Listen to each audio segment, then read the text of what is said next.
बोधिसत्व भीमराव अंबेडकर जी के आशीर्वाद देते हुए, इसी प्रकार से जितने भी हमारे महापुरुष हैं सभी के आशीर्वाद देते हुए, तथागत बुद्ध के आशीर्वाद देते हुए, और यहाँ पर आज के सभा अध्यक्ष देवेंद्र महाथेरो, करुणाकर महाथेरो, इसी प्रकार से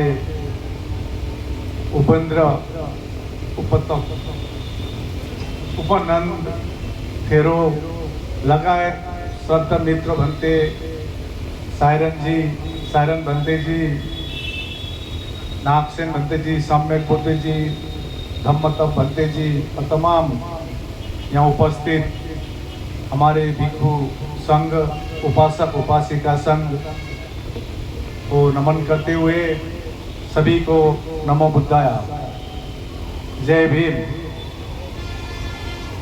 भंते करुणाकर ने बोल ही दिया है,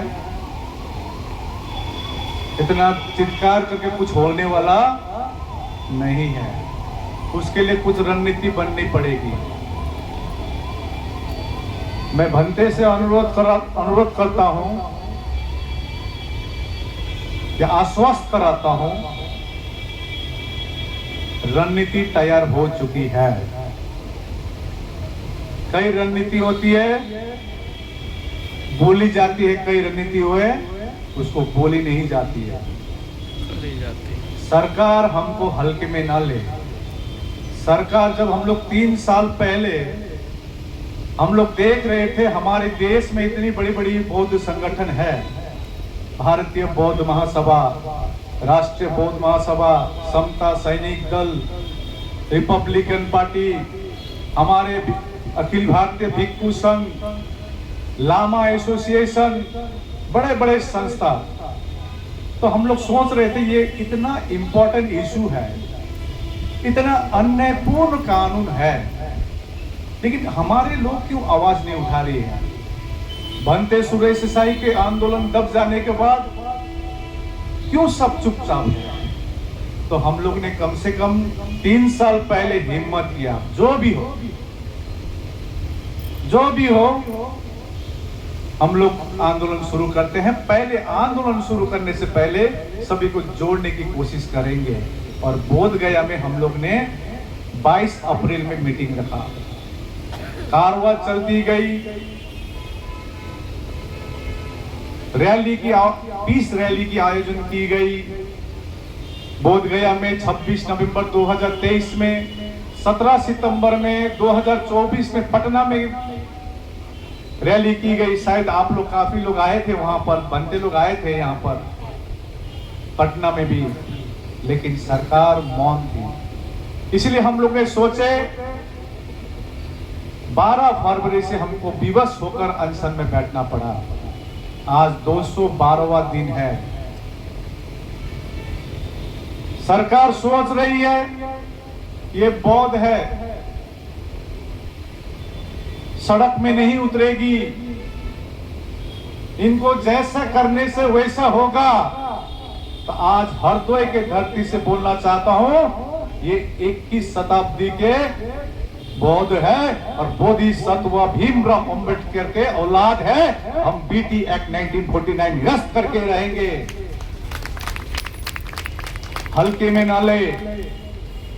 हमने जब 12 फरवरी में अनशन शुरू किया था, हमने कहा था शांति शांति शांति, शांति ही क्रांति है। सरकार को आगाह करना चाहते हैं कि दूसरा नेपाल आंदोलन ना बनाए। हम अभी भी विश्वास करते हैं सरकार कोई परमानेंट सॉल्यूशन देख रही होगी, अभी भी विश्वास कर रहे हैं। बाबा साहब ने कहा यदि अपनी हक अधिकार नहीं मिलती है तो हमको क्या करना पड़ेगा, छीनना पड़ेगा। हमको छीनना भी आता है, लेकिन हम अपनी करुणा, मैत्री, मुदिता, शांति से ही हम अपना मांग रख रहे हैं। तथागत बुद्ध ने बुद्ध गया में ज्ञान प्राप्त किया। अभी मैं कल झारखंड में मशाल यात्रा शुरू हुई है, बिहार में 6 जिलों में शुरू हो चुकी है। पटना में, औरंगाबाद, बोध गया में महाबोधि के सामने चले गए मसाल लेके हम लोग। आरा डिस्ट्रिक्ट, लखीसराय, बांका, ये मेरा हाथ भी जल गया, देखिए मसाल से कोई तेल गिर गया था। तथागत बुद्ध ने बुद्ध गया में, मैंने बिहारी भाई को बोल रहा था, संसार इतना बड़ा है, लेकिन तथागत बुद्ध ने बिहार को ही चुना ज्ञान प्राप्त करने के लिए। हम भी सोच रहे थे अब उत्तर प्रदेश में मसाल यात्रा शुरू करनी है। 10 अगस्त को नागपुर, महाराष्ट्र से शुरू की गई है मसाल यात्रा। मध्य प्रदेश, छत्तीसगढ़, झारखंड, बिहार, बंगाल, दार्जिलिंग, लद्दाख, पंजाब, आपका साउथ इंडिया में हो, तेलंगाना, आंध्र प्रदेश, कर्नाटका, सभी जगह में चालू हो चुकी है। उत्तर प्रदेश में शुरू करनी है। हमने भंते को कहा था लखनऊ से शुरू करते हैं, लेकिन भंते ने एक चीज मेरे को कहा, मैं हरदोई से शुरू करना चाहता हूं, और हरदोई से शुरू करना चाहता हूं। और मैं सोच रहा था बैठे बैठे, भंते श्रद्धा मित्र भंते ने सही डिसीजन लिया। हरदोई अभी निर्देश दिखाएगा पूरा उत्तर प्रदेश में, हरदोई रास्ता दिखाएगा पूरे उत्तर प्रदेश में। गांव गांव में जाकर ये मसाल किसी को धमकाने के लिए नहीं है, किसी से झगड़ा करने के लिए नहीं है। ये मसाल शांति की मसाल है, ये मसाल न्याय की मसाल है, ये मसाल हमारी हक और अधिकार की मसाल है। आज हरदोई से मैं एक चीज कहना चाहता हूं उत्तर प्रदेश के वासियों को, अपने हक अधिकार के लिए निमंत्रणा नहीं दी जाती है, अपने हक अधिकार के लिए निमंत्रणा नहीं दी जाती है। जिसका जमीर जिंदा है खुद ब खुद चले आते हैं। आज मैं जो भीड़ देख रहा हूं, इनका जमीर जिंदा है। कई लोग होगा यूट्यूब में देख रहा होगा, कमेंट कर रहा होगा, ये लामा ये है, लामा ये है, लेकिन आज के भीड़ ने दिखाया कि इनके सबके जमीर जिंदा है। मैं सभी से अनुरोध करना चाहता हूं, देखिए ये आंदोलन है, जेल में जाना पड़ सकता है। मां आप थोड़ा सामने आ जाइए, उत्तर प्रदेश से देखिए, आइए सामने।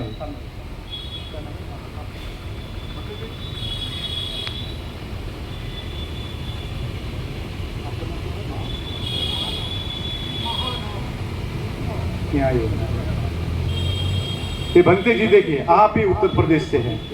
भंते सुरेश ससाई के समय में जब आंदोलन हुई थी, जेल गए थे, रोए नहीं थे, उनके चेहरे देखिए। इनका नाम है भंते महानव। भंते महानव नहीं, भंते महामानव है। आज इनके मन में पीड़ा देखिए। 91 में जो आंदोलन हुई थी, इसमें भी है, 2025 के आंदोलन में भी सामने बैठे हुए हैं। मैं उनका चेहरा देख रहा था, उनका पीड़ा देख रहा था। जितने भी भंते उपासक जो पहले के आंदोलन में थे, रोते हैं, कब हमारा महाबोधि महाबिहार मुक्त होगा, कब हम हमारे हक अधिकार ले पाएंगे। सरकार से हम ये कहना चाहेंगे, देखिए हम दूसरों के हक अधिकार नहीं मांग रहे हैं, और दूसरे का हक अधिकार छीनना भी नहीं जानते हम लोग। हालांकि हमारी 84,000 स्तूप छीन ली गई है, हम लोग निकालेंगे, आहिस्ता आहिस्ता निकालेंगे। हम किसी के हक अधिकार नहीं मांग रहे हैं, हम तो अपने महाबोधि महाबिहार, बौद्धों की मक्का महाबोधि महाबिहार में हम चाहते हैं कि 9 में से 9 मेंबर एक बुद्धिस्ट हो। हमको 4 बुद्धिस्ट नहीं, पूरी कमेटी को बुद्धिस्ट हो, और बीटी एक्ट 1949 को निरस्त किया जाए, ये कहना चाह रहे हैं हम लोग। अब सरकार को बोलते हैं कानून दिखा रहे हैं, और कानून डेट पे डेट, फिर अभी 30 अक्टूबर डेट, ये रातों रात होने वाली चीज है। जिस प्रकार से 370 धारा रातों रात चेंज हो सकती है, बीटी एक्ट 1949 क्यों नहीं चेंज हो सकता, बताइए।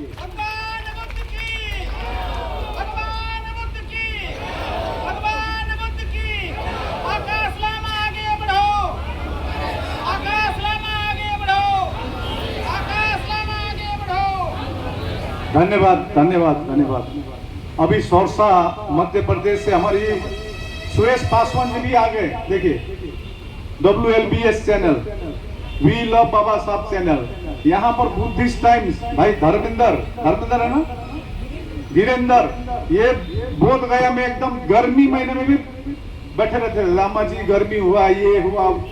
आप ही उत्तर प्रदेश से हैं?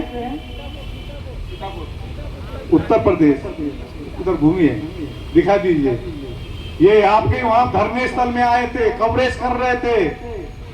देखिए मैं सभी को कहना चाहता हूं, ये लड़ाई किसी एक व्यक्ति की नहीं है। आज सौरसा में अभी पीछे चिल्ला रहा था आकाश लामा जी आगे बढ़ो, हम आपके साथ है बोल रहा है। सौरसा में बारिश हुई, जैसे रैली शुरू हुई वैसे बहुत बड़ी मतलब बारिश हुई, तो सब पीछे चिल्ला रहा आकाश लामा आगे बढ़ो, हम तो आपके साथ है। एक वहां पर है हमारे कार्यकर्ता अनिरुद्ध जी, लामा जी बैठते हैं शेड में। हमने कहा नहीं चलिए बारिश में भी चलते हैं, मसाल चलाते हैं। इतना बारिश हुई थी, हम लोग भीग गए थे पूरा। चंद्रगिरी बनते आए हैं, सब भीग गए थे। तो मेरे को ये डायलॉग कल पीछे अब से याद आया, क्योंकि आकाश लामा आगे बढ़ो, हम अब तुम्हारे साथ हैं। मैं पीछे भी देख रहा था, है कि नहीं है? क्यों हमारे लोग तो बहुत सुविधावादी है, हमारे लोग बहुत सुविधावादी है।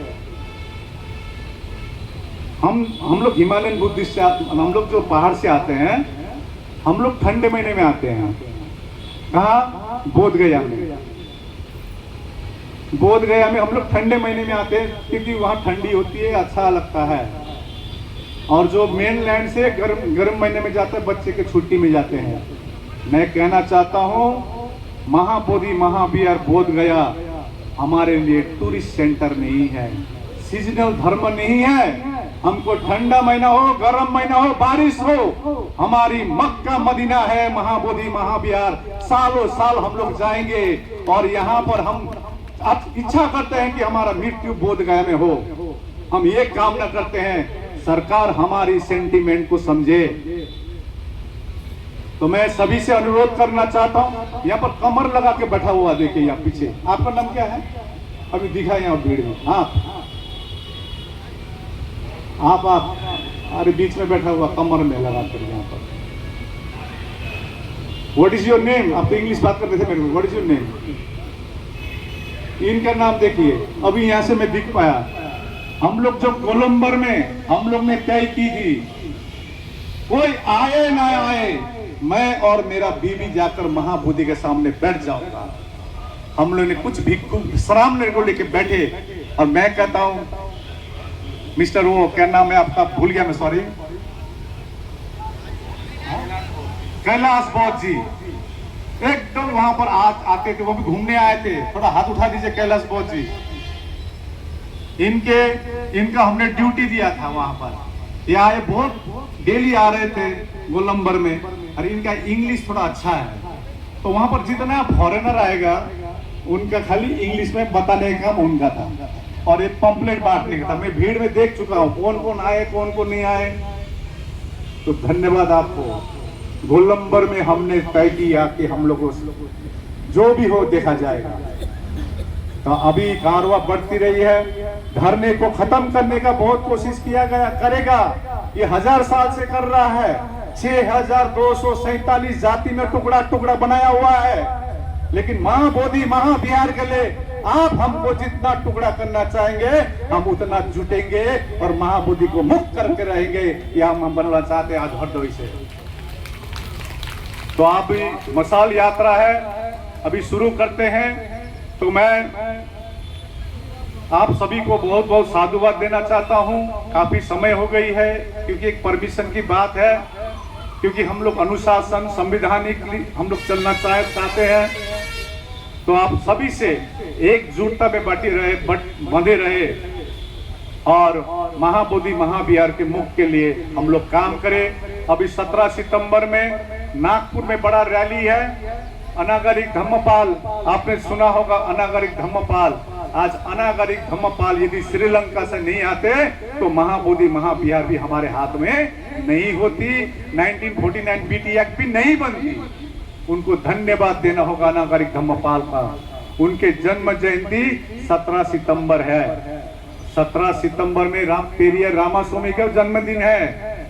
उस दिन नागपुर में लाखों का भीड़ हम लोग कर रहे हैं नागपुर संविधान चौक में। आपसे अनुरोध है, आप लोग नागपुर आइए और हमारी एक बड़ी उपस्थिति दिखाइए। सरकार को झुकना ही पड़ेगा।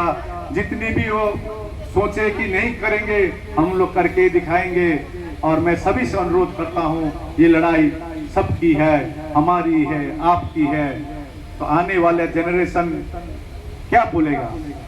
आने वाला पीढ़ी हमको पूछेगा, लामा जी आप तो अमर हो गए, आप तो पॉपुलर हो गए। हम कहना चाहते हमको अमर या पॉपुलर नहीं चाहिए, हमको बीटी एक्ट 1949 निरस्त चाहिए, महाबोधि महाविहार मुक्त चाहिए। हमको अमर नहीं चाहिए। अपने जीते जी इसी जीवन पर महाबोधि महाविहार को मुक्ति देखना चाहेंगे। आप यहाँ पर देखिए, कोई 10 साल 20 साल जिएंगे। हम चाहते हैं कि हमारी इस जीवन काल में ही हमारी मक्का, हमारी महाबोधि महाविहार मुक्ति हो, यही हम चाहते हैं। सरकार इसको सीरियसली ले, आप हल्के में ना ले। मैं कहना चाहता हूं, हल्के में ना ले। जितना बांटने का कोशिश करेगा हम लोग उतने जुटेंगे। तो ज्यादा नहीं बोलते हुए मेरा यही संभाषण यहाँ अंत करता हूं। चले साथ में हम लोग मशाल यात्रा, ये जो उत्तर प्रदेश में जो आज लॉन्चिंग है, उत्तर प्रदेश के प्रत्येक गांव में ये मशाल जलनी चाहिए। और ये मशाल तभी रुकेगी जब बीटी एक्ट 1949 निरस्त होगी, तभी मशाल रुकेगी। इतने बोलते हुए मैं अपना बात अंत करता हूँ। भवतु सर्वमंगलम।